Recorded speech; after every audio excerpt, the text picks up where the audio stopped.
Assalamu alaikum. Hello everyone. This is Najmul Hasan from Bhavakuri Always. Welcome to my podcast. আজকে আমার পডকাস্টের অতিথি মোহাম্মদ দিদার হোসেন। দিদার হচ্ছে আমার খুব কাছের একটা ছোট ভাই, যিনি কিনা রিসেন্টলি ক্রস কান্ট্রি রাইড শেষ করেছে, যেটা হচ্ছে দ্বিচক্রযান, অর্থাৎ সাইকেল দিয়ে সাইক্লিং করে টেকনাফ থেকে তেঁতুলিয়া পর্যন্ত রাইড করেছে। সো আজকে আমরা দিদারের এই জার্নি সম্পর্কে জানবো। So welcome to my podcast দিদার। প্রথমেই তোমার নিজের সম্পর্কে জানতে চাইবো, তুমি কে, কি করো, তোমার প্যাশন কি? আমি দিদার হোসেন। এর বাইরে বলার মতো আমার তেমন কোনো পরিচয় নাই। তবে আমার প্যাশন আছে সাইক্লিং এর প্রতি, দৌড়ের প্রতি, সুইমিং এর প্রতি, এবং এই প্যাশন থেকেই নিজের একটা পরিচয় আমি করতে চাই। আপনাদের কাছে আমি দোয়া প্রার্থী। ওকে, তুমি কবে থেকে সাইক্লিং শুরু করলে? আমি গত 2 বছর যাবৎ সাইক্লিং শুরু করেছি। তবে সাইক্লিংটা শুরু করার ইচ্ছা ছিল সেই ছোট্টবেলা থেকেই। সময়ের সাথে সাথে সবকিছু হয়ে ওঠেনি। এখন সময় হয়েছে বলে আমি গত 2 বছর যাবৎ এই সাইক্লিং এর সাথে সম্পৃক্ত আছি। সো তোমার এই ক্রস কান্ট্রি 9 যেটা তুমি রিসেন্টলি শেষ করলে, বাংলা বান্ধা অর্থাৎ তেঁতুলিয়া থেকে টেকনাফ পর্যন্ত সাইক্লিং করলা।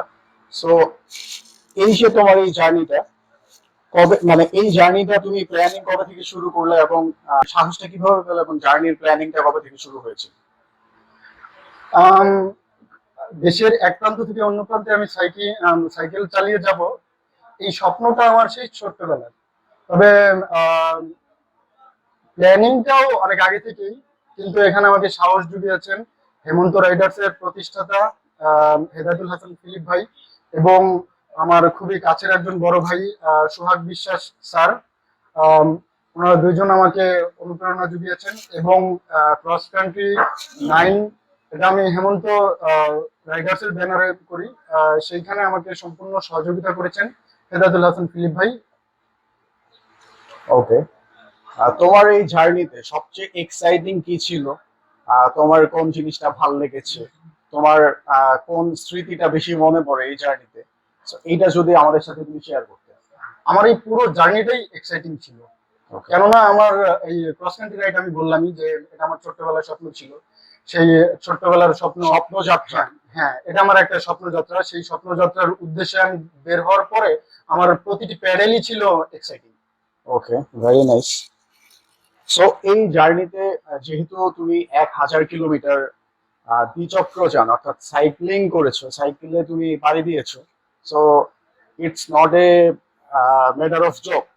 সো এই যে এই লম্বা একটা জার্নিতে তোমার 7-8 দিনের যে জার্নিটা ছিল, এটার মধ্যে কি কি প্রতিবন্ধকতা তোমার ছিল, কি কি প্রতিবন্ধকতা তুমি ফেস করেছো, এবং তোমার কোনো যদি বাজে কোনো অভিজ্ঞতা থেকে থাকে তাহলে আমাদের সাথে এটা শেয়ার করতে হবে। প্রতিবন্ধকতা বলতে সবচাইতে বড় প্রতিবন্ধকতা ছিল হিট ওয়েভ। এবং হচ্ছে গিয়ে সাইকেল যেহেতু ছিল শারীরিক একটা পরিশ্রমের বিষয়, সেখানে শারীরিক ইনজুরি হওয়ার অনেক সম্ভাবনা থাকে। কিছুটা অল্প স্বল্প ইনজুরি হয়েছি। এবং হচ্ছে গিয়ে সাইকেল যেহেতু একটা যান, সেহেতু এটা আহ, মাঝপথে নষ্ট হওয়ার একটা ঝুঁকি থাকে, এবং কয়েকবার টায়ার লিকও করেছে। এই প্রতিবন্ধকতা ছাড়া আর তেমন কোনো প্রতিবন্ধকতার সম্মুখীন আমি হইনি। আম, তবে মনের মধ্যে একটা ভয় ছিল হিট ওয়েভ নিয়ে। সেইখানে আমি পর্যাপ্ত রেস্ট এবং পর্যাপ্ত পানি খেয়েছি, এবং উপরওয়ালা আমার সহায় হয়েছেন বলেই আমি প্রতিবন্ধকতা কাটিয়ে ক্রস কান্ট্রি রাইড সম্পূর্ণ করতে পেরেছি, আলহামদুলিল্লাহ। ওকে, যেহেতু তুমি এইমাত্র মেনশন করলে হিট ওয়েভ ছিল ওই টাইমে, আমি যদি ভুল না করে থাকি টেম্পারেচার 39, 40, 41 পর্যন্ত ছিল। সো এই যে এই টেম্পারেচারের মধ্যে তুমি তোমার যে জার্নিটা শেষ করলে, তো এর মধ্যে কি কোনো ইনজুরি ছিল কিনা, বা তুমি কোনো ব্যথা পেয়েছো অথবা ইনজুর্ড হয়েছো কিনা? না, আমি উল্লেখযোগ্য তেমন কোনো ইনজুরি হয়নি। তবে সাইক্লিং যখন শুরু করি, শুরু করার পরে প্রথম দিন আমি সৈয়দপুর, বাংলাবান্ধা 0 পয়েন্ট থেকে সৈয়দপুর পর্যন্ত যাই। সেই দিন হচ্ছে গিয়ে একটু আহ, আহ, শরীরে একটু ব্যথা অনুভব করি। এছাড়া বাকি দিনগুলোতে আমার তেমন কোনো প্রবলেম হয়নি। সবগুলো হচ্ছে সাইক্লিং করতে করতে আমার সবকিছু কেটে গেছে। ওকে, তো তোমার আহ, এই যে এই হিট ওয়েভের মধ্যে এত আহ, একটা মানে পাগলাময় বলা চলে, সো তোমার মানে গার্লফ্রেন্ডরা এটা নিয়ে কি কে কি বলেছে? আচ্ছা, আমি প্রথমে যেটা আপনাকে বলবো, গার্লফ্রেন্ড বলতে যদি আপনি বান্ধবী বলেন তাহলে হ্যাঁ, আমার অনেক শুভাকাঙ্ক্ষী আছে। তবে গার্লফ্রেন্ড বলতে আপনি যদি প্রেমিকা বলেন তাহলে প্রেমিকার কথাই বলতেছে, আমি যতটুকু আচ্ছা, জানি তোমার কয়েকটা প্রেমিকা, একের অধিক। আহ, আম, আহ, দুর্ভাগ্যবশত আমার একটাও প্রেমিকা নাই। আর হচ্ছে গিয়ে আমি চাইও না কেউ থাকুক, কারণ প্রেমিকা মানেই হচ্ছে সবচাইতে বড় প্রতিবন্ধকতা। যেহেতু প্রতিবন্ধকতা।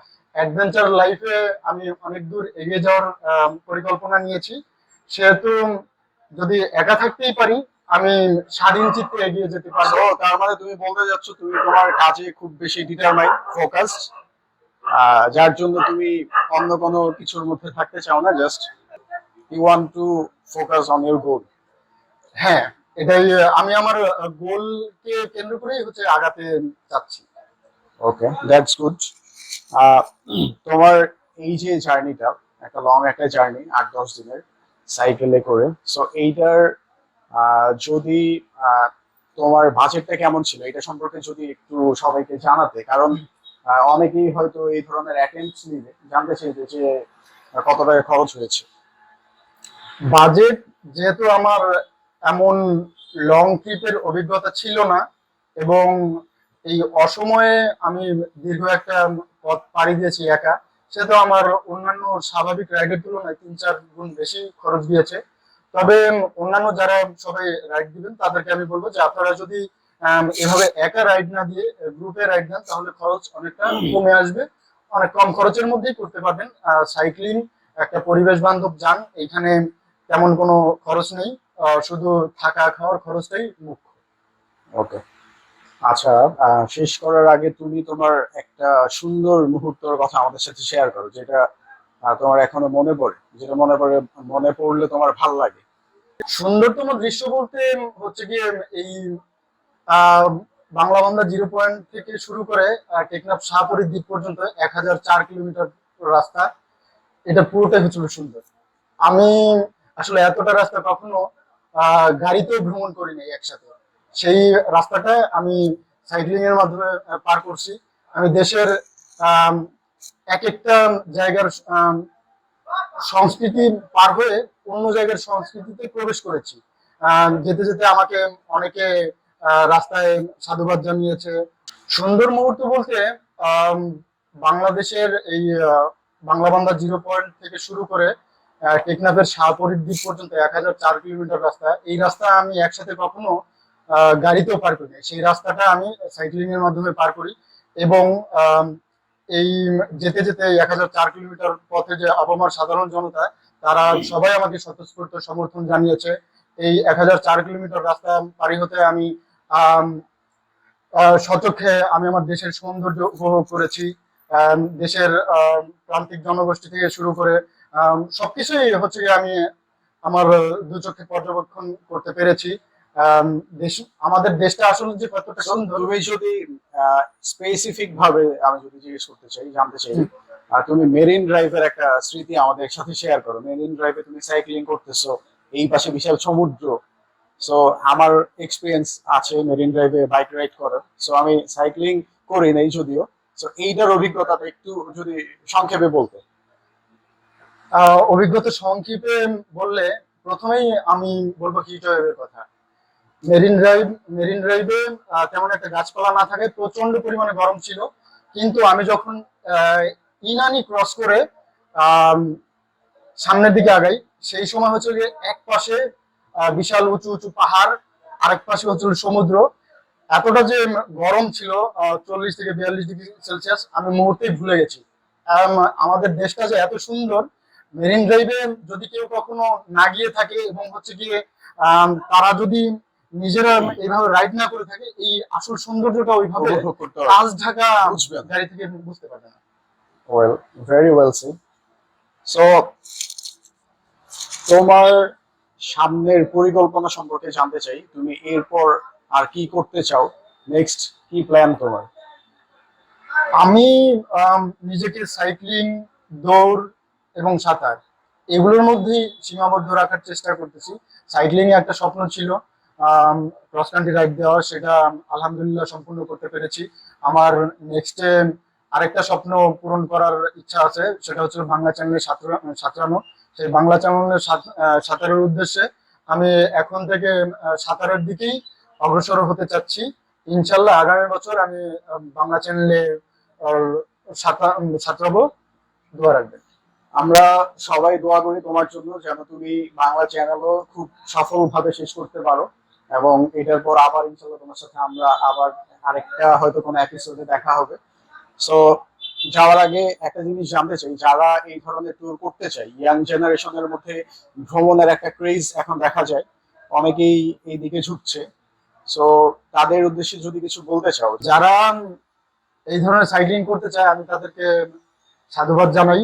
আর তাদের প্রতি বলার উদ্দেশ্যে তাদের প্রতি বলতে চাই যে আপনারা যদি সাইক্লিং করতে চান, কোনো চিন্তা ভাবনা নাই, নিজের মনকে শক্ত করেন, সাইক্লিং এ আপনারা বের হয়ে যান। আপনার মন যদি শক্ত থাকে, কোনো প্রতিকূলতাই আপনাকে আটকাতে পারবে না, আপনি আপনার স্বপ্নের শিখরে পৌঁছে যাবেন। Very well sir. সো দিদার, আজকে তোমার সাথে আড্ডা এই পর্যন্তই। অনেক অনেক ধন্যবাদ তোমাকে আমার এই পডকাস্টে সময় দেওয়ার জন্য। আশা করছি খুব শীঘ্রই তোমার সাথে ইনশাল্লাহ আবার দেখা হবে। সো সেই পর্যন্ত ভালো থাকো। ধন্যবাদ নাজরুল ভাই, আপনার এই অনুষ্ঠানে আমাকে সুযোগ দেওয়ার জন্য। আমার ভবিষ্যতে আমার এই অ্যাডভেঞ্চার যাতে আমি এগিয়ে যেতে পারি, আমার জন্য দোয়া রাখবেন। অবশ্যই।